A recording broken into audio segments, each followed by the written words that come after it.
माता की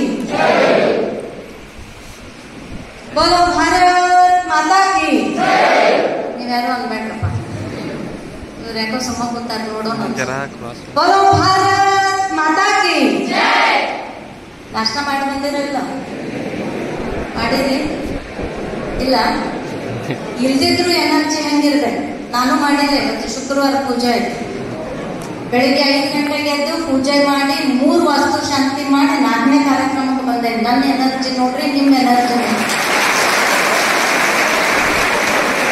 ಅಲ್ಲ ನನ್ನ ವಯಸ್ಸೇನು ನಿಮ್ಮ ವಯಸ್ಸೇನು ಹೌದು ಏನು ನೀವೀಗ 20 ತನಕ ಅದಿರಿ ನಾವು 50 ಕ್ರಾಸ್ ಹಾಫ್ ಸೆಂಚುರಿ ಪಾರ್ ಮಾಡಿವಿ ಹೆಂಗಿರ್ಬೇಕು ಎನರ್ಜಿ ಹೇಳ್ತೀನಿ ಇಬ್ರು ಕೂಡ ಹೇಳ್ರಿ ಬೋಲೋ ಭಾರತ್ ಮಾತಾ ಕಿ ಬೋಲೋ ಭಾರತ್ ಮಾತಾ ಕಿ ವಂದೇ ಎರಡೇ ಎಚ್ಚರದಿರಂಗ ಇವತ್ತಿನ ಕಾರ್ಯಕ್ರಮದ ವೇದಿಕೆ ಮೇಲೆ ಉಪಸ್ಥಿತರಿರ್ತಕ್ಕಂಥ ತಮ್ಮ ಮನದಾಳದ ಮಾತುಗಳನ್ನ ಮಕ್ಕಳು ಹೆಂಗಿರ್ಬೇಕು ವಿದ್ಯಾರ್ಥಿ ಜೀವನ ಹೆಂಗೆ ಇಂಥ ಒಂದು ಆಧುನಿಕ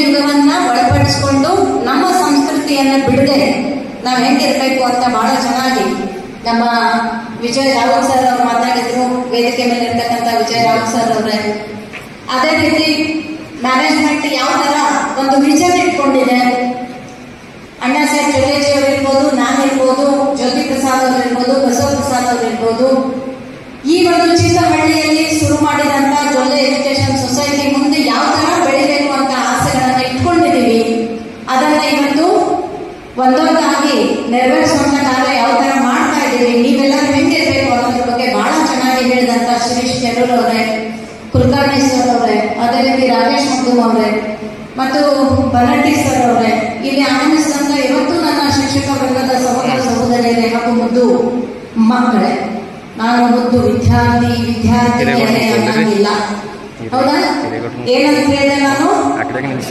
ಮುದ್ದು ಮಕ್ಕಳೇ ಅಂತ ಹೇಳಿದೆ ನೀವು ಮುದ್ದು ಮಕ್ಕಳು ನಿಮ್ಮ ಅವ್ವಾಗ ಅಷ್ಟ ಅಲ್ಲ ನಿಮ್ಮ ಅಪ್ಪಾಜಿಗೆ ಅಷ್ಟ ಅಲ್ಲ ನೀವೆಲ್ಲರೂ ಮುದ್ದು ಮಕ್ಕಳು ನಮ್ಮ ಜೊಲ್ಲೆ ಪರಿವಾರಕ್ಕೂ ಕೂಡ ಮತ್ತು ಜೊಲ್ಲೆ ಎಜುಕೇಶನ್ ಸೊಸೈಟಿಗೂ ಕೂಡ ಯಾಕಂತಂದ್ರ ಹಡೆದ ತಾಯಿ ಒಬ್ಬಗಿರ್ತಾಳೆ ಆ ತಾಯಿ ಆ ಅವ್ವ ನಿಮ್ಮನ್ನು 9 ತಿಂಗಳು ಹೊಟ್ಟೆಯಲ್ಲಿ ಇಟ್ಕೊಂಡು ಒಂದು ನೋವನ್ನ ಸಹಿಸಿ ನಿಮ್ಮನ್ನ ಈ ಜಗತ್ತಿಗೆ ಕೊಟ್ಟು ನಿಮ್ಮನ್ನು ಇಷ್ಟು ದೊಡ್ಡದಾಗಿ ಬೆಳೆಸುವಂತ ಕಾರ್ಯ ಯಾರು ಮಾಡಿರ್ತಾರ ಅವ್ವ ಮಾಡಿರ್ತಾರ ನೀವೆಲ್ಲರೂ ಏನಂತೀರಿ ಅವಾಗ ಎಷ್ಟು ಜನ ಅವ್ವ ಅಂತೀರಿ ಕೈ ಮಾಡಿ ಸುಮ್ಮ ಅಲ್ಲ ನಮ್ಮ ಮನೆಗೆ ಬಂದು ಚೆಕ್ ಮಾಡ್ತೀನಿ ಬಿಡ್ರಿ ಎಷ್ಟು ಜನ ಅಮ್ಮ ಅಂತೀರಿ ಅನ್ನೋದು ಕೈ ಮಾಡಿರ್ತೀವಿ ಒಬ್ರು ಅಮ್ಮ ಅಂತಾರ 20 ಜನ ಅವ್ವ ಅಂತಾರ ಉಳಿದವರೆಲ್ಲ ಮಮ್ಮಿ ಅನ್ನೋದು ಕೈ ಐತ್ರಿ ಬಿಡ್ರಿ ನಾ ಇವತ್ತು ನಿಮ್ಗ ಅಭ್ಯಾಸದ ಬಗ್ಗೆ ಅಥವಾ ನೀವು ಇನ್ನೂ ಅಭ್ಯಾಸ ಮಾಡ್ಬೇಕು ಹಿಂಗಿರ್ಬೇಕು ಹಂಗಿರ್ಬೇಕು ಅಂತ ನಾ ಏನೂ ಹೇಳಂಗಿಲ್ಲ ಶಿಕ್ಷಣ ಒಂದು ಕಡೆ ಅದನ್ನು ಕಲಿಬೇಕು ಅದನ್ನು ಕಲಿತಾ ಇದ್ದೇವೆ ಆದ್ರ ಆ ಏನು ಬುಕ್ನಲ್ಲಿ ಶಿಕ್ಷಕರು ಕಲಿಸಿದಂತ ಶಿಕ್ಷಣಕ್ಕಿಂತ ಮಹತ್ವದ ಏನದ ಅಂತಂದ್ರ ನಮ್ಮ ಪರಂಪರೆ ನಮ್ಮ ಭಾರತದ ಸಂಸ್ಕೃತಿ ನಮ್ಮ ಭಾರತದ ಸಂಸ್ಕಾರ ಆ ಶಿಕ್ಷಣದ ಜೊತೆಗೆ ನೀವು ಆ ಭಾರತೀಯ ಸಂಸ್ಕೃತಿ ಜೊತೆಗೆ ನೀವು ನಿಮ್ಮ ಜೀವನದಲ್ಲಿ ಮುಂದೆ ಹೊಂಟ್ರಿ ಅಂತಂದ್ರ ನಿಮಗೆ ಸೋಲ್ ಅನ್ನೋದು ಇಲ್ಲ ನಿಮಗೆ ಅಪಯಶ ಅನ್ನೋದು ಇಲ್ಲ ಅದಕ್ಕೆ ಉದಾಹರಣೆ ಅಣ್ಣಾ ಸಾಹೇಬರು ಮತ್ತು ನಾನು ಅಂತ ಹೇಳಿ ನಾನು ನಿಮಗೆ ಬಹಳಷ್ಟು ಹೆಮ್ಮೆಯಿಂದ ಹೇಳ್ತಾ ಇದ್ದೆ ಯಾಕೆ ನಾನು ಹೇಳಿದೆ ಮಮ್ಮಿ ಅಂತೀರಿ ಅಂತ ಎಲ್ಲರೂ ಮಮ್ಮಿ ಅಂತೀರಿ ನಾವು ಮೊನ್ನೆ ಬಹಳ ವರ್ಷಕ್ಕೆ ನಾವು ಗೆಳತಿಯರೆಲ್ಲ ಕೂಡಿದ್ವಿ ನಮ್ದು ಒಂದು ಕಿಟ್ಟಿ ಪಾರ್ಟಿ ಶುರು ಇತ್ತು ಈಗ ನಾವೆಲ್ಲರೂ ಸ್ವಸ್ಥರು ಬಂದಾರಲ್ಲ ಹಾಗಾಗಿ ಸ್ವಸ್ಥರನ್ನು ಕರ್ಕೊಂಡು ಬಂದಿದ್ವಿ ಎಲ್ಲರೂ ನಮ್ಮ ಗೆಳತಿಯರು ನಾವು ಮಜಾ ಮಾಡ್ತಿದ್ವಿ ಸ್ವಸ್ಥರು ಮಜಾ ಮಾಡ್ತಿದ್ರು ಎಲ್ಲರೂ ಕೂತ್ಕೊಂಡು ಒಂದ್ ಕಡೆ ಗಾರ್ಡನ್ದಾಗ ಕೂತಿದ್ವಿ ನಮ್ಮ ಗೆಳತಿ ಮೊಮ್ಮಗ ಬಂದು ಅಳ್ಕೋತ ಬಂದು ಏನ್ ಹೇಳ್ತು ಅವ್ವ ನನಗೆ ಆ ಹುಡುಗ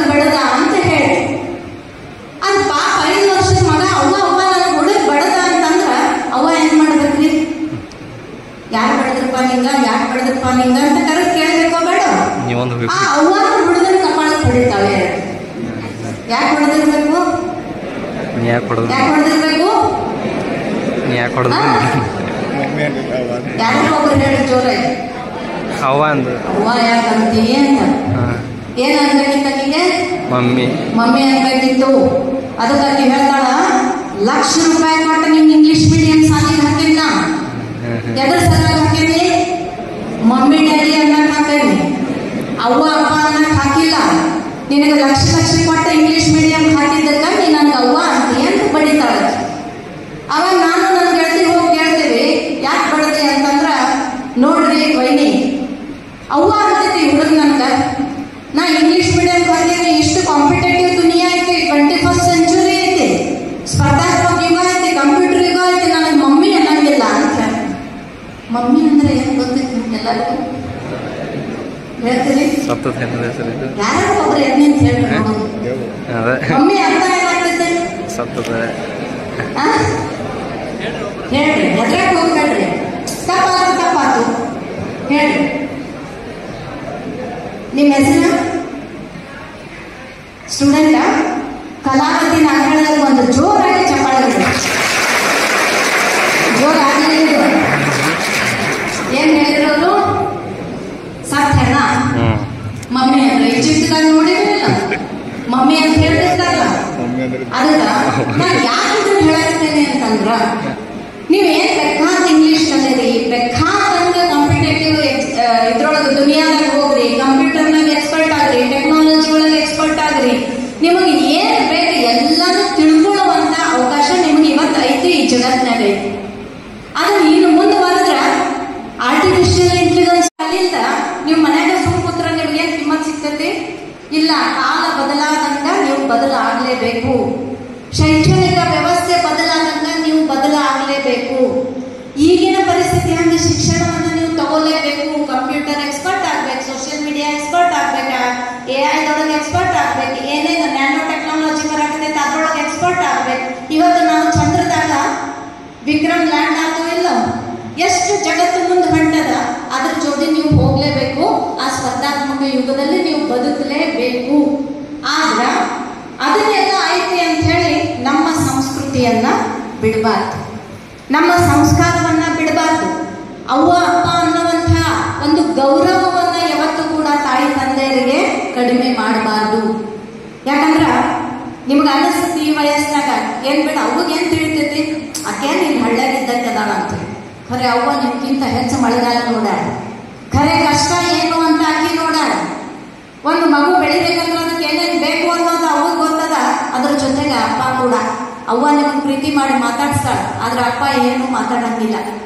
ಆದ್ರೆ ನನ್ನ ಮಗಳ ಭವಿಷ್ಯ ಚೆನ್ನಾಗಾಗ್ಬೇಕು, ನನ್ನ ಮಗನ ಭವಿಷ್ಯ ಚೆನ್ನಾಗಾಗ್ಬೇಕು ಅಂತ ಹೇಳಿ ನಾವೆಲ್ಲರೂ ರೈತ ಕುಟುಂಬದವರದೇ. ಅಪ್ಪ ದಿನ ಹೊರಗೆ ಹೋಗ್ತಾರ, ನಮ್ಮ ಮಕ್ಕಳ ಸಲುವಾಗಿ ಏನ್ ಮಾಡ್ಬೇಕು ಅನ್ನೋದೆಲ್ಲ ವಿಚಾರ ಮಾಡ್ತಾರ. ಆದ್ರೆ ಯಾವತ್ತೂ ಮಾತಾಡಿ ತೋರಿಸುವಂತ ಗುಣ ಅಪ್ಪಗೆ ಇರಂಗಿಲ್ಲ. ನಾ ನೀವೆಲ್ಲ ಮಾತಾಡ್ತೀರಿ, ಅಪ್ಪ ಡೈರೆಕ್ಟ್ ಆಗಿ ಮಾತಾಡ್ತೀರಿ. ಈ ಕಂಪ್ನಿ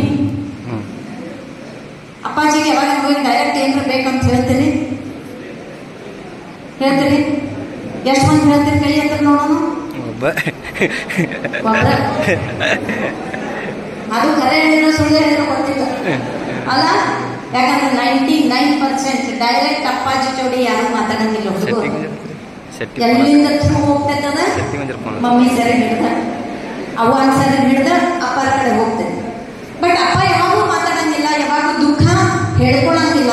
ಆದ್ರೆ ಮಕ್ಕಳ ಸಲುವಾಗಿ ತಮ್ಮ ಜೀವನವನ್ನ ಅವರು ಮುಡುಪಾಗಿಟ್ಟಿರ್ತಾರೆ. ಎದಕ್ಕೆ ಮಾಡೋದು? ನಾವೆಲ್ಲ ಮಕ್ಕಳ ಸಲುವಾಗಿ ಮಾಡೋದು ಅಂತ.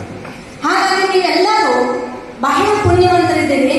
ನಿಮ್ಮ ತಂದೆ ತಾಯಿಯರು ಇಷ್ಟು ನಿಮ್ಮ ಶಿಕ್ಷಣದ ಸಲುವಾಗಿ ಕಾಳಜಿ ತಗೊಂಡು ನಿಮ್ಗೆಲ್ಲರೂ ಶಾಲೆ ಕಲಿಸಿದ್ರು ಇಲ್ಲೋ, ನಿಮ್ಗೆ ಏನ್ ಬೇಕು ಅನ್ನೋದು ಕೊಟ್ಟರು ಇಲ್ಲೋ.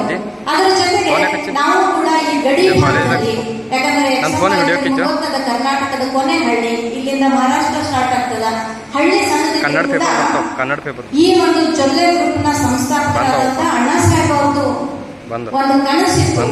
ಯಾಕಂದ್ರೆ ಅವರು ತಮ್ಮ ಶಿಕ್ಷಣವನ್ನ ಕರ್ನಾಟಕದ ಪ್ರತಿಷ್ಠಿತವಾದಂತಹ ಸೈನಿಕ ಶಾಲೆ ಬಿಜಾಪುರದಲ್ಲಿ ಕಲ್ತಿದ್ರು.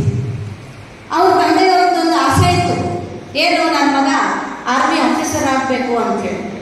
ಆದ್ರ ನಾವು ಅನ್ಕೊಂಡಿದ್ದ ಒಂದು ವಿಧಿ ಬರೆದಿದ್ದ ಒಂದು ಅಂತ ಹೇಳಿ ಅದು ಆಗ್ಲಿಲ್ಲ. ಅವ್ರು PUC ಇದ್ದಾಗ ಅವ್ರ ತಂದೆ ಶಾಲೆಯಿಂದ ಮನೆಗೆ ಬರ್ತಾರ, ಜೈ ಜವಾನ್ ಆಗಕ್ಕಾಗಲಿಲ್ಲ, ಜೈ ಕಿಸಾನ್ ಆಗಬೇಕು ಅಂತ ಹೊಲ್ದಾಗ ದುಡಿಯಕ್ಕೆ ಹೋಗ್ತಾರೆ. ಒಂದು ಸ್ವಲ್ಪ ಇಂಥ ಸಕ್ಸಸ್ ಸ್ಟೋರಿಗಳನ್ನು ನೀವು ಯಾವಾಗಲೂ ಕಲ್ಕೋತಿರ್ಬೇಕು, ಓದ್ಕೋತಿರ್ಬೇಕು.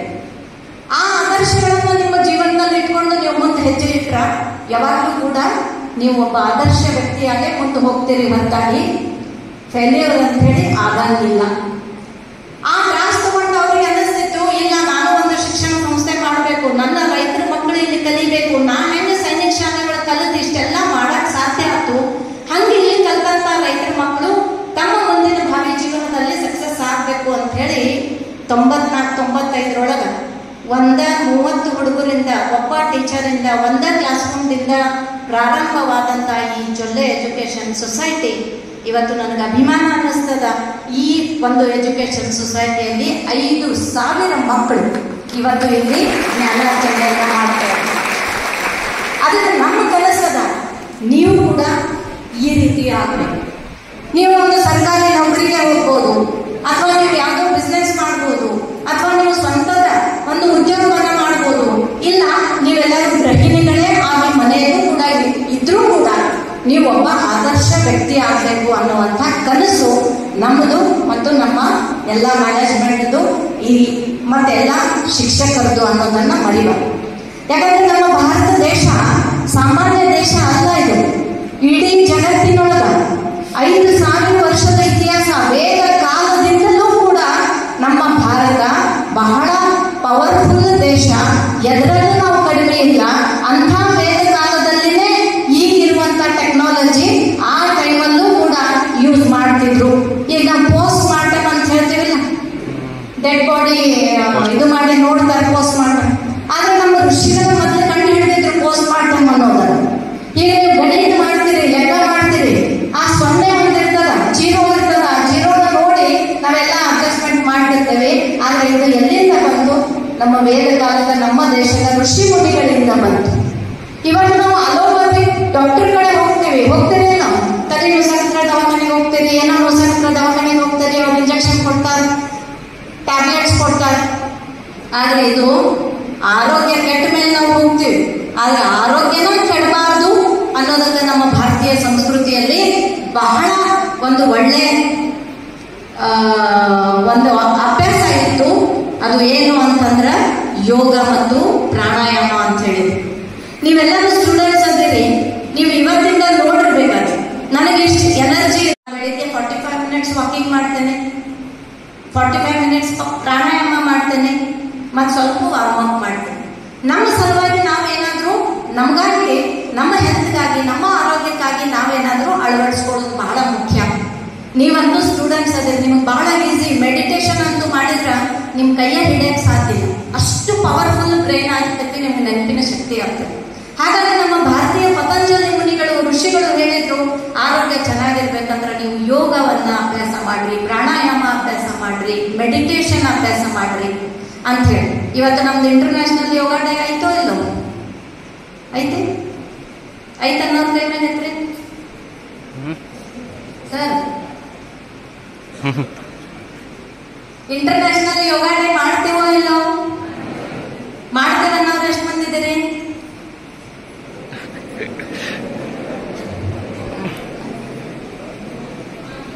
ಮಾಡ್ತೀರಿ? ಯಾವ ಯೂಸ್ ಮಾಡ್ತೀರಿ? ಜೂನ್ 21 ಮಾಡ್ತೀರಿ. ಯಾರು ಶುರು ಮಾಡಿದ್ರು? ಪ್ರಧಾನಮಂತ್ರಿಗಳು ಶುರು ಮಾಡಿದ್ರು. ಯಾಕೆ ಮಾಡಿದ್ರು? ಮತ್ತೆ ಅದು ಮಾಡಿದ ಮೇಲೆ ನಿಮಗೆ ನಾನು ಒಂದು ಕ್ವಶನ್ ಕೇಳ್ತೇನೆ, ಬರೀ ಭಾರತದವ್ರು ಅಷ್ಟೇ ಮಾಡ್ತಾರೋ ಇಡೀ ಜಗತ್ತಿನಾಗ ಎಲ್ಲ ರಾಷ್ಟ್ರದವ್ರು ಮಾಡ್ತಾರೆ ಅಲ್ಲ? ಮತ್ತೆ ಎಷ್ಟು ಪವರ್ಫುಲ್ ಇರ್ಬೇಕು ನೋಡ್ರಿ ಅದು ನಮ್ದು ಯೋಗ, ನಮ್ಮ ಪ್ರಾಣಾಯಾಮ. ಹಾಗಾಗಿ ನೀವೆಲ್ಲರೂ ಬರೀ ಸೈನ್ಸ್, ಟೆಕ್ನಾಲಜಿ ಮತ್ತು ಬುಕ್ಕಿನ ನಾಲೆಜ್ ತಗೊಳ್ಳೋದ್ರ ಜೊತೆಗೆ ಯಾವ ನಾಲೆಜ್ ಇರಬೇಕು? ನಮ್ಮ ಭಾರತೀಯ ಸಂಸ್ಕೃತಿಯ ನಾಲೆಜ್ ಕೂಡ ನಿಮ್ಗೆ ಇರಬೇಕು. ಹಾಗಾಗಿ ಇವತ್ತು ಕೆಲವೊಬ್ರು, ನೀವು ಇವತ್ತು ಡಿಗ್ರಿ ಮುಗಿಸಿ ಮುಂದಿನ ಜೀವನದ ಕಾಲ ಇಡ್ತಾ ಇದ್ದೀರಿ. ಕೆಲವೊಬ್ರು ಫಸ್ಟ್ ಇಯರ್ಗೆ ಜಾಯಿನ್ ಆಗ್ಯಾರ, ಕೆಲವೊಬ್ರು ನಡುವಿನವ್ರು ಇದ್ದಾರ. ಬಟ್ ನೀವೆಲ್ಲರೂ ಕೂಡ ಬಹಳ ಭಾಗ್ಯವಂತರಿದ್ದೀರಿ. ನಿಮಗೆ ಒಳ್ಳೆ ತಂದೆ ತಾಯಿ ಸಿಕ್ಕಾರ, ನಿಮಗೊಂದು ಒಳ್ಳೆಯ ಶಿಕ್ಷಣ ಸಂಸ್ಥೆ ಸಿಕ್ಕದ, ಅಲ್ಲಿ ಇಲ್ಲಿ ಕಲಿಸುವಂತ ಗುರುಗಳು ನಿಮಗೆ ಒಳ್ಳೆಯವರು ಸಿಕ್ಕಾರ. ಹಾಗಾಗಿ ನಿಮ್ಮ ಕರ್ತವ್ಯ ಏನು, ನೀವು ಚೆನ್ನಾಗಿ ಕಲಿಬೇಕು ಅನ್ನೋದು. ಮತ್ತೆ ಇನ್ನೊಂದು ಮಾತು ಹೇಳ್ತೇನೆ, ಅಣ್ಣಾ ಸಾಹೇಬ್ಜಿ ಅವ್ರು ಯಾವಾಗಲೂ ಹೇಳ್ತಿರ್ತಾರೆ ಏನಂದ್ರ ಒಂದು 2 ವಿಷಯಗಳನ್ನ ನೀವು ಜೀವನದೊಳಗೆ ನೆನಪಿಡ್ಬೇಕು ಅಂತ. ಏನು ಅಂತಂದ್ರ ಫಸ್ಟ್ ಅಂದ್ರೆ ಏನ್ ಹೇಳ್ತೀವಿ, ಏನ್ ಹೇಳ್ತೀರಿ ಕನ್ನಡದಾಗ? ಆದ್ಯತೆ. ಅಂದ್ರ ನೀವು ಇದು ಮಾಡ್ತಿಲ್ಲ, ಮೊದಲ ಆದ್ಯತೆ, 2ನೇ ಆದ್ಯತೆ, 3ನೇ ಆದ್ಯತೆ ಅಂತೇಳಿ ಅದಕ್ಕೆ ಇಂಪಾರ್ಟೆನ್ಸ್ ಏನಂತಲ್ಲ, ಆದ್ಯತೆ. ಮೊದಲನೇ ಆದ್ಯತೆ ನಾವು ಎದಕ್ಕೂ ಕೊಡಬೇಕು ಅನ್ನೋದು ಯಾವಾಗೂ ನಿಮ್ ತಲೆ ಇರ್ಬೇಕು. ಈಗ ನೋಡ್ರಿ, ನಾನು ಮುಂಜಾನೆಯಿಂದ ಇದು ನಾನು 4ನೇ ಕಾರ್ಯಕ್ರಮ ಮಾಡೇನಿ. ಬಟ್ ನನ್ನ ಪ್ಲಾನಿಂಗ್ ಏನಿರ್ತೈತಿ, ನಿನ್ನೆ ರಾತ್ರಿನ ನಾನು ನೋಡ್ತೇನೆ ಏನ್ ಪ್ರಯಾರಿಟಿ, ಫಸ್ಟ್ ಎಲ್ಲಿ ಹೋಗ್ಬೇಕು, ಸೆಕೆಂಡ್ ಎಲ್ಲಿ ಹೋಗ್ಬೇಕು, ಥರ್ಡ್ ಎಲ್ಲಿ ಹೋಗ್ಬೇಕು, ಫೋರ್ತ್ ಎಲ್ಲಿ ಹೋಗ್ಬೇಕು, ಹಿಂದಿನ ಮುಂದೆ ಎಲ್ಲಿ ಹೋಗ್ಬೇಕು. ಹೌದು, ಪ್ರಯಾರಿಟಿ ಇದ್ದಾಗ, ಪ್ಲಾನಿಂಗ್ ಇದ್ದಾಗ ನಮ್ಗೆ ಈಸಿ ಆಗಿಬಿಡ್ತೇವೆ. ಹಾಗೆ ನೀವು ನಿಮ್ಮ ಜೀವನದಲ್ಲಿ, ಅದು ನಿಮ್ಮ ಭಾವಿ ಜೀವನ ಇರ್ಬೋದು ಅಥವಾ ನಿಮ್ಮ ವಿದ್ಯಾರ್ಥಿ ಜೀವನ ಇರ್ಬೋದು, ನಿಮ್ಮಲ್ಲಿ ಪ್ರಯಾರಿಟಿ ನೀವು ಕಲ್ಕೋಬೇಕು. ಪ್ರಯಾರಿಟಿ ಏನಂತ ಹೇಳಿ ಮೊದಲು ನೋಡ್ಬೇಕು. 2ನೇದು ಟೈಮ್ ಮ್ಯಾನೇಜ್ಮೆಂಟ್. ಟೈಮ್ ಮ್ಯಾನೇಜ್ಮೆಂಟ್ ಬಹಳ ಇಂಪಾರ್ಟೆಂಟ್. ನಾ ಇವತ್ತು ಬೆಳಿಗ್ಗೆ 10 ಅಂದ್ರೆ 10 ಗಂಟೆಗೆ ಶಾರ್ಪ್ ಈ ಕ್ಯಾಂಪಸ್ನಾಗ ಬಂದಿದ್ದೆ. ಕೇಳಿರ್ಬೇಕಾದ್ರೆ ರಾವುತ್ ಸರ್ ಕೇಳ್ರಿ, ಕೆರೂರ್ ಸರ್ ಕೇಳ್ರಿ, ರಾಕೇಶ್ ಸರ್ ಕೇಳ್ರಿ. ಹಂಗಂದ್ರೆ ನಾ ಲಕ್ಷ್ಮೀ ಪೂಜಾ ಮುಗಿಸಿ ಮನೆಯಾಗಿನ ಕೆಲಸ ಮುಗಿಸಿ ಎಷ್ಟಕ್ಕೆ ಎದ್ದಿರ್ಬೇಕು? ಹೌದಾ ಇಲ್ಲ? ಇದನ್ನೆಲ್ಲ ನೀವು ಸ್ವಲ್ಪ ತಿಳ್ಕೊಬೇಕು. ಅಂದ್ರೆ ನೀವು ಇದನ್ನು ನಿಮ್ಮ ಜೀವನದಾಗ ಅಳವಡಿಸ್ಕೊಂಡ್ರ ನಿಮಗೆ ಬಹಳ ಒಳ್ಳೆಯ ಜೀವನ ನೀವು ಸಾಧಿಸ್ತೀವಿ. ಅದು ರಾತ್ರಿನ ಪ್ಲಾನ್ ಆಗ್ಬೇಕು. ನಾ ಎಷ್ಟು ಗಂಟೆ ಕೇಳಬೇಕು, ಆ ಟೈಮ್ನಿಂದ ಈ ಟೈಮ್ ತನಕ ನಾನು ಪೂಜೆ ಮುಗಿಬೇಕು, ಆ ಟೈಮ್ನಿಂದ ಈ ಟೈಮ್ ತನಕ ನಾನು ರೆಡಿ ಆಗಬೇಕು, ಅಲ್ಲಿಂದ ಸ್ವಲ್ಪ ಟೀ ಕುಡಿಬೇಕು. ಫಸ್ಟ್ ಪ್ರೋಗ್ರಾಮ್ ನಮ್ದೆಲ್ಲ ಐತಿ. ನಾ ಹಿಂಗೆ ಬಂದಿದ್ದೆ 10 ಗಂಟೆಗೆ. ನೀವಿನ್ನೂ ಬರಾಕತ್ತಿದ್ರಿ, ಹೊಂಟಿದ್ರಿ. ಅದಕ್ಕೆ ರಾಕೇಶ್ಗೆ ಹೇಳಿದೆ ನಾನು, ಇಲ್ಲಪ್ಪ ನಾ 2 ಪ್ರೋಗ್ರಾಮ್ ಮುಗಿಸ್, ನಾ 3ನೇ ಪ್ರೋಗ್ರಾಮ್ ನಾನು ಬರ್ತೀನಿ ಅಂತ. ಇಲ್ಲಿ 10 ಗಂಟೆಗೆ ಬಂದು ಇಲ್ಲಿಂದ ಗಳದ್ಗಾಗ ಹೋಗಿ ಗಳದ್ಗಾಗ ವಾಸ್ತುಶಾಂತಿ ಮಾಡಿ, ಅಲ್ಲಿಂದ ಚಿಕ್ಕೋಡಿಗೆ ಬಂದು ಚಿಕ್ಕೋಡಿಗೆ ನಮ್ಮ ನಿಪ್ಪಾಣಿ CBSE ಪ್ರಿನ್ಸಿಪಲ್ ಮೇಡಮ್ ವಾಸ್ತುಶಾಂತಿ ಮಾಡಿ ಮತ್ತೆ ನಾ ಇಲ್ಲಿ ಬರೋದು. 1 ಅವರ್ನಾಗ ಮುಗಿಸಿ ಬಂದಿಲ್ಲ. ಇನ್ನೊಂದು 1 ಅವರ್ ಹಂಗೆ ಟೈಮ್ ಪಾಸ್ ಮಾಡಿದ್ರ ನೀವೆಲ್ಲ ಎದ್ದು ಹೋಗ್ಬಿಡ್ತಿದ್ರಿ ಅಲ್ಲ. ಅದಕ್ಕೆ ಫಸ್ಟ್ ಪ್ರಯಾರಿಟಿ ಎಲ್ಲಿ ಕೊಡಬೇಕು ಅನ್ನೋದು ನೀವು ಯಾವಾಗಲೂ ಕೂಡ ನಿಮ್ಮ ತಲೆಗೆ. 2ನೇದು ಟೈಮ್ ಮ್ಯಾನೇಜ್ಮೆಂಟ್. 10 ಗಂಟೆಗೆ ಮಾತ್ರ ಅಳಬೇಕು, 10:30 ತನಕ ಬಂದ್ರೆ ನಿಮ್ಮ ಜೀವನದಾಗ ಯಾವಾಗಲೂ ಸಕ್ಸಸ್ ಆಗಕ್ಕೆ ಸಾಧ್ಯ ಇಲ್ಲ. ಇದನ್ನ ನೆನ್ಪಿಟ್ಕೋರಿ. ಟೈಮ್ ಮ್ಯಾನೇಜ್ಮೆಂಟ್ ಬಹಳ ಮಹತ್ವದ್ದು. ಆ ಟೈಮ್ ಟೇಬಲ್ ನೀವು ಹಾಕೊಂಡಿರು. ಆ ಥರ ಈ 2 ವಿಷಯವನ್ನ ನೀವು ನಿಮ್ಮ ಮನಸ್ಸಿನಾಗ ಇಟ್ಕೋಬೇಕು. 3ನೇದು ಪಾಸಿಟಿವಿಟಿ, ಸಕಾರಾತ್ಮಕ. ಹೇಳ್ತಿಲ್ಲ, ಸಕಾರಾತ್ಮಕ ಮತ್ತು ನಕಾರಾತ್ಮಕ ಅಂತ. ನೀವು ನಕಾರಾತ್ಮಕ ನೆಗೆಟಿವ್ ಥಿಂಕ್ ಮಾಡ್ಬೋದು ಕೂತ್ರಿ ಅಂದ್ರೆ ನೀವು ಯಾವಾಗ ಪಾಸಿಟಿವ್ ಆಗಕ್ಕೆ ಸಾಧ್ಯತೆ ಇಲ್ಲ. ನೀವು ಇವತ್ತು ನಾನು 100% ಮಾರ್ಕ್ಸ್ ತಗೋತೇನೆ ಅಂತ ನೀವು ಜಿದ್ದು ಮಾಡಿದ್ರ ನೀವು 80 ತನಕ ಬರ್ತೀರಿ. ಇಲ್ಲ ಅಂದ್ರೆ ನನಗೆ ಆಗಂಗಿಲ್ಲ, ನಾನು 50 ಮಾಡ್ತೇನೆ ಅಂತಂದ್ರೆ ಎಲ್ಲಿಗೆ ಬರ್ತೀರಿ? 30ಗೆ ಬರ್ತೀರಿ. ಅದಕ್ಕೆ ನಿಮ್ಗೆ ಒಂದು ವಿಷನ್ ಇರಬೇಕು, ನಿಮ್ಗೊಂದು ಪ್ಲಾನಿಂಗ್ ಇರಬೇಕು. ಮತ್ತು ನೀವು ಅದಕ್ಕೆ ಒಂದು ಬಾಂಡಿಂಗ್ ಮಾಡ್ಕೋಬೇಕು. ಇಲ್ಲ ನಾನು ಇದು ಮಾಡ್ತೇನೆ ಅಂದ್ರೆ ಮಾಡ್ತೇನೆ ಅಂತೇಳಿ ಮಾಡೋದು ಪ್ರಯತ್ನ ಮಾಡಬೇಕು. ಪ್ರಯತ್ನ ಮಾಡೋದಂತೂ ಏನು ತಪ್ಪಿಲ್ಲ. ಪ್ರಯತ್ನ ಮಾಡಿ ಕೂಡ ಆಗಲಿಲ್ಲ ಅಂತಂದ್ರೆ ನೆಕ್ಸ್ಟ್ ಏನಂತ ಹೇಳಿ ನೋಡೋಣ. ಆದರೆ ಪ್ರಯತ್ನನ ಇಲ್ಲ ಯಾವತ್ತೂ ಕೂಡ ಸಾಧ್ಯ ಇಲ್ಲ. ಒಂದು ಉದಾಹರಣೆ ಹೇಳ್ತೇನೆ. ಇಷ್ಟು ಎಕ್ಸಾಂಪಲ್, ಒಂದು ನನ್ನ ಸುಮ್ಮ ಆಗಿರ್ಬೋದು, ಅದಕ್ಕೆ ಎಫರ್ಟ್ ಇರ್ಬೋದೋ ಇಲ್ಲ, ಅದಕ್ಕೆ ಪ್ರಯತ್ನ ಇರ್ಬೋದೋ ಇಲ್ಲ. 3 ಸಲ ಆಗೇನೆ, ಬಟ್ 2 ಸಲ ಸೋತೇನೂ ಕೂಡ. 2 ಸಲ ಸೋತೇನಂದ್ರೆ ಸೋತ್ರ ಮತ್ತೆ ನಾ ಮನ್ಯಾಗ ಕೂತಿದ್ರೆ ಆಗಕ್ಕೆ ಸಾಧ್ಯ ಇತ್ತು ಇಲ್ಲ. ಸೋತೆ, ನಾ ಸೋತ್ರ ನನ್ನ ಜೀವನ ಹೋಗಿರಲಿಲ್ಲ. ಮತ್ತೆ ನಾನು ಮರಳಿ ಪ್ರಯತ್ನ ಮಾಡಬೇಕು. ಇದು ನನ್ನ ನಿಮ್ಮ ಜೀವನದಲ್ಲೂ ಕೂಡ ನಾವೆಲ್ಲ ಅನ್ಕೊಂಡಂತೆ ಯಾವತ್ತೂ ಆಗಂಗಿಲ್ಲ. ನಾವು ಅನ್ಕೊಂಡಿದ್ದ ಆಗಲಿಲ್ಲ ಅಂತಂದ್ರೆ ಯಾವತ್ತೂ ನಿರಾಶೆ ಆಗಂಗಿಲ್ಲ, ಯಾವತ್ತೂ ನಿರಾಶೆ ಆಗಬಾರ್ದು. ಮತ್ತೆ ನಾವು ಏನ್ ಮಾಡೋಣ ಅಂತ ಹೇಳಿ ಮತ್ತೆ ಪ್ರಯತ್ನ ಮಾಡಬೇಕು. ಯಾವಾಗಲೂ ಪಾಸಿಟಿವ್ ಆಗಿ ಥಿಂಕ್ ಮಾಡಬೇಕು. ಹಾಗಾಗಿ ಪ್ರಯಾರಿಟಿ, ಟೈಮ್ ಮ್ಯಾನೇಜ್ಮೆಂಟ್ ಮತ್ತು ಯಾವಾಗಲೂ ಪಾಸಿಟಿವಿಟಿ, ಇವು 3 ನಿಮ್ಮ ಜೀವನದಲ್ಲಿ ಅಳವಡಿಸ್ಕೊಂಡ್ರೆ ನಿಮಗೆ ಯಾವಾಗೂ ಕೂಡ ಏನಾದರೂ ನಾವು ಕೂಡ ನೀವು ಇಲ್ಲಿಂದ ಹೋದ ಮೇಲೆ ನಿಮ್ಮ ಭಾವಿ ಜೀವನದಲ್ಲೂ ಕೂಡ ಏನು ಸಮಸ್ಯೆಗಳು ಕೂಡ ಈ ಜೊತೆ ಎಜುಕೇಶನ್ ಸೊಸೈಟಿ ಇರ್ಬೋದು ಅಥವಾ ಜೊತೆ ಕುಟುಂಬ ಇರ್ಬೋದು, ನಿಮ್ಮ ಜೊತೆ ನಾವು ಯಾವಾಗ ನಿಂತಿದೆ. ಏನಾದ್ರು ಪಟ್ಟೆ ನಿಮ್ಗೆ ಫೈನಾನ್ಷಿಯಲ್ ಪ್ರಾಬ್ಲಮ್ ಆದ್ರೆ, ನಿಮಗೆ ವೈಯಕ್ತಿಕ ಏನೋ ಪ್ರಾಬ್ಲಮ್ ಆದ್ರೆ, ನೀವು ತಂದೆ ತಾಯಿ ಹೇಳ್ತಿರೋ ಹಂಗೆ ನಮ್ಗೆ ಹೇಳಿದ್ರ ನಾವು ಕೂಡ ನಮ್ಮ ಸ್ಟೂಡೆಂಟ್ಸ್ ಸಲುವಾಗಿ, ನಮ್ಮ ಮಕ್ಕಳ ಸಲುವಾಗಿ ನಾವು ಕೂಡ ಇರ್ತೀವಿ ಅಂತ ಮಾತ್ರ ನಾನು ಹೇಳ್ತೇವೆ. ಹಾಗಾಗಿ ನೀವು ನೆನಪಿಡ್ಬೇಕು, ಭಾಳ ನೆನಪಿಡ್ಬೇಕು. ಮೊಬೈಲ್ದಾಗ ಏನ್ ಬೇಕು ಅಷ್ಟ ಏನ್ ಬೇಡ ಯಾಕೆ ಬೇಕು ಅದನ್ನ ಮತ್ತೆ ಪಾಲಿಸ್ಬೇಕು. ಬಹಳ ಹೋರಾಟ ಇವರು ಇರ್ಬೋದು, ಅವರು ಇರ್ಬೋದು. ನಮ್ಮ ಇವತ್ತೆಲ್ಲ ನೀ ಏನೇನೋ ಚಂದ ಹಾಕೊಂಡಿದೆ. ಇದು ನಮ್ಮ ಸಂಸ್ಕೃತಿ. ಅದು ಬಿಟ್ಟು ಜೀನ್ಸ್ ಪ್ಯಾಂಟ್ ಏನೇನೋ ಹಾಕೊಂಡು ಬಂದ್ರೆ ನೀವು ಹಾಕೊಳ್ಳೋದು ಬ್ಯಾಡ ಅಂತಿಲ್ಲ. ಬಟ್ ಎಲ್ಲಿ ಯಾವ ತಿಳಿದಾಗ ಹೆಂಗಿರ್ಬೇಕು ಅಂದ್ರೆ ಇವಾಗ ನಾವು ತರಕಾರಿ ಹಾಕೊಂಡೇನೆ ಹೌದು ಇದೇನು ತೊಂದರೆ ಅನ್ನೋದಿಲ್ಲ. ಇದು ನಮ್ಮ ಸಂಸ್ಕೃತಿ ನಾವು ಹೇಳ್ಕೊಂಡಿರುವಂತದ್ದು ನಮ್ಮ ಕರ್ತವ್ಯ. ಯಾವ ಕೂಡ ಇದು ಏನು ಅಂದ್ರೆ ಕ್ಯಾರೆಕ್ಟರ್ ಬಹಳ ಇಂಪಾರ್ಟೆಂಟ್. ಅದನ್ನ ಕಳ್ಕೊಂಡ್ರೆ ಅಂತಂದ್ರೆ ಜೀವನದಾಗ ಜೀವ ಆಗ್ಬಿಡಿ. ಕ್ಯಾರೆಕ್ಟರ್ ಬಹಳ ಇಂಪಾರ್ಟೆಂಟ್. ಅದನ್ನ ಬಹಳ ಮಹತ್ವ ಕೊಡ್ಬೇಕು. ನೀವು ಎಷ್ಟೋ ಮೊದಲು ನಾವು ಹೆಂಗಿರ್ಬೇಕು, ನಾವು ಹೆಂಗಿರ್ಬೇಕು, ಬಿಹೇವಿಯರ್ ಇರಬೇಕು, ನಾವು ಬಾಡಿ ಲ್ಯಾಂಗ್ವೇಜ್ ಇರಬೇಕು, ನಾವು ಮಾತಾಡೋ ಶೈಲಿ ಹೆಂಗಿರ್ಬೇಕು, ಎಲ್ಲ ಕೂಡ ಕೌಂಟ್ ಆಗ್ತಿರ್ತದೆ ಸಮಾಜದಾಗ.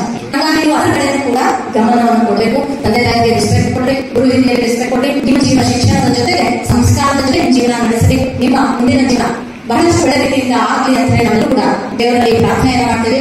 ನಾನು 12 ವರ್ಷ ಒಂದು ಎಜುಕೇಶನ್ ಸೊಸೈಟಿ ಜೋಡಿ ಸ್ವಲ್ಪ ಕಮ್ಯುನಿಕೇಶನ್ ಗ್ಯಾಪ್ ಆಗ್ಬಿಟ್ಟು, ಯಾಕಂದ್ರೆ ನಮ್ಮ ರಾಜಕೀಯದಲ್ಲಿ ಸ್ವಲ್ಪ ಹೊಸ ರೀತಿ ಅದೆಲ್ಲ ಸೆಟ್ ಆಗಬೇಕಂದ್ರೆ ನಮ್ಗೆ ಬರೋ ಅವಕಾಶ ಸಿಕ್ಕಿರಲಿಲ್ಲ. ಅಂದ್ರೆ ಎಲ್ಲೋ ಒಂದು ಕಡೆ ಮಿಸ್ ಮಾಡ್ತಿದ್ದೀನಿ ನಾನು. ಮತ್ತೆ ಪ್ರತಿಯೊಂದು ಕಾರ್ಯಕ್ರಮ ನಾನು ಅಟೆಂಡ್ ಆಗ್ತಿದ್ದೆ, ಮಕ್ಕಳಿಗೆ ಹೇಳ್ತಿದ್ದೆ, ಮಕ್ಕಳು ನನ್ನ ಹತ್ರ ಬರ್ತಿದ್ರು, ಕೆಲವೊಂದು ಪ್ರಾಬ್ಲಮ್ಸ್ ಇಟ್ಟಿದ್ರು. ಆದರೆ ಈ ಒಂದು 10 ವರ್ಷದಲ್ಲಿ ನನಗೆ ಆಗಿರಲಿಲ್ಲ. ಬಟ್ ಆ ನಂತರ ಇದು ಫಸ್ಟ್ ಕಾರ್ಯಕ್ರಮ ನಾನು ಅಟೆಂಡ್ ಆಗಿದ್ದು ಬಹಳ ಖುಷಿ ಪಡ್ತು. ಹಾಗಾಗಿ ಎಲ್ಲರೂ